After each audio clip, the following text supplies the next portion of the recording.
So I am a firm believer that getting involved in extracurriculars can be one of the best things for your school year. It adds a really unique dynamic to your year and can also help with things like your grades, your mental health, and other aspects of your time during school. But with all the different options that are out there, it's hard to determine what extracurriculars are going to be best for you. So today I wanted to share some of my thoughts on extracurriculars and which ones might be beneficial for you to add to your semester. So we'll define extracurriculars really broadly. Basically anything that you do outside of classes, hence the extra in extracurricular. Before we continue, I do want to clarify that I'm giving you 4 suggestions, but that doesn't mean you have to do 4 different things. Some extracurriculars can and often do overlap. For example, in my second year of university, I worked in our campus gym as a fitness center staff. I basically made sure that our weight room and cardio rooms were clean and safe and people were abiding by rules. I was also there to help people and offer any advice based on the training I had to just make sure that people who were coming in felt supported and comfortable being there. This role was both a social outlet for me because all of my closest friends I met through the fitness center and I would see them on a regular basis, and it was also a way for me to make money. It was a part-time job, so I did get paid,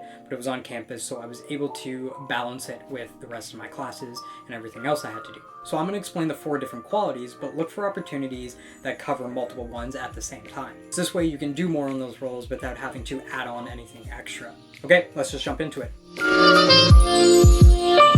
So being active during the school year is really important for your mental health and your physical health. The benefits of being active are stress reduction, stronger muscles and joints, and a more positive impact on your health and longevity. And there's tons of more benefits along with those. The goal with a physical outlet or a physical habit is to find something that is consistent, sustainable, and enjoyable. For the 3 of you watching this who have dirty minds, get your head out of the gutter. So use those different qualities to determine what sort of physical outlets are going to be good for you. If you like something a little bit more frequent and consistent, consider joining your campus gym and working out on a regular basis. If you prefer something a little bit more dynamic, consider joining an intramural sport. I've also had friends go to fitness classes, to take Zumba classes, or even join the campus dance club for a semester. If you're more of a runner, you don't really need to join anything and you can just go on regular jogs. Whatever you decide to do, just make sure it's consistent and manageable over the course of the semester, because when things do get busy, you want to be flexible enough to reel back where you have to focus on your classes and then be able to add it back later on.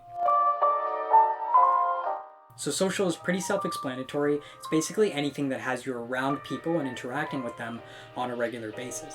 Even if you're the biggest introvert, it's important for you to maintain a positive social life during school. Positive social life can also help you with stress reduction and help you create those meaningful memories during school. So a social extracurricular can be relatively anything. It could be a campus club, it could be an intramural team, or just a regular event that you go to or even create. For the last few years in my undergrad, on every Tuesday there was an event at our campus pub called Trivia Tuesdays, where a trivia host came in to essentially run a trivia night. Almost every single Tuesday for 3 years, I was there with my friends. It didn't matter if I went with one friend and we just sat at the bar, or if I went with like a group of 18, that was where I was every Tuesday, and that was one of my biggest social outlets. Now, like I said, your social extracurricular can be something more catered to you, but you might want to get a group together once a week to play D&D. My name is Bing Bong the Archer. I'm an archer and such. Ew, Hector the Well-Endowed? Or you might want to go to the board game cafe in your city or your town once a month to meet up with a bunch of people.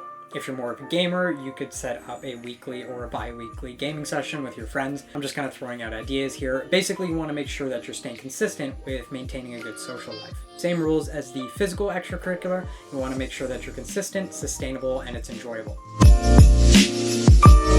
This one is really important, but often gets overlooked. Getting relevant skills and experience is going to be really helpful for you after you graduate and you start applying to jobs down the road. School is a phenomenal time to get experience because you're in an odd but strategically beneficial position. You can work with some pretty skilled staff or faculty in entry-level roles, so that way you can get advice and guidance in your roles without taking too much of a risk. The bar is pretty low because everybody knows you have other things going on. You have your classes and everything else.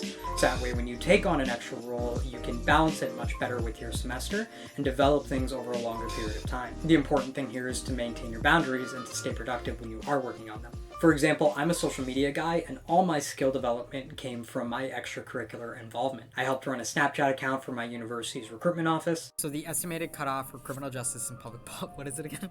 Which led me to help run orientation week in another department, and then I came back to our recruitment office to run the Snapchat account again, And then from there, I ended up getting hired full-time at my university after I graduated, running all the social media for our recruitment efforts. Now, all of that came from joining this small role where I worked part-time throughout the year. It complements my degree really well because I want to work in political and advocacy communications, maybe working for PR firms or everything like that, where you have to have an understanding of politics, but you also have to have an understanding of communications. So it adds in a nice mixture there. Now, what you want to work on might be different, but the idea is that getting involved outside of classes can help you develop the skills that you'll apply in roles, and then have your classes give you that backing knowledge for you to be informed in whatever you do. So for this one, while you're looking for extracurricular opportunities, keep in mind to look for opportunities that will give you relevant experience that you'll use down the road. Now, as much as I hate talking about it, money really is important, especially for students who have to consider paying off their student loans. I've had friends who have worked full-time during the summer and part-time during the school year to save up money to help pay off their loans. And for myself, I worked throughout the majority of my undergrad, so that way I had money to cover some of my own expenses. If you are in the position where you're looking for part-time work throughout the school year or even full-time work in the summers, here are some suggestions to keep in mind. The first tip is to look for work on campus. Working on campus will be good because it'll be close to your studies, the library, your classes, so you can move in between things really quickly. And jobs on campus typically have a much more flexible and reduced schedule because they know you're a student. Some schools offer part-time work that is directly related to your academics, so if that's an option as well, look for that. You can ask your professors or your academic counselors and see what opportunities are there for you. Regardless of whatever jobs you take, look to develop transferable skills and communicate those when you do apply to other roles. For example, one of my former employers told me that having a job at McDonald's will actually look really good on your resume if you can communicate what you developed while you were working there. If your resume just says that you serve food to people on a regular basis, that isn't as impressive as saying that you were able to balance multiple priorities that had specific deadlines in a high-paced environment. So develop those skills and communicate those as you apply to other roles. As a side note, this does depend on your situation. If you are in a co-op program or you have a job locked down for the summer, then working during the school year might not be something you'd consider. If that's the case, then these tips might apply better to your co-op or that full-time job instead. Okay, those are the 4 different qualities. Getting involved during the school year can be really good for you. It can improve your health, it can help you spend time with friends and make new friends, and you could even make some money down the road depending on what you choose. But with all the different options, I understand it can be hard to figure out what's best for you.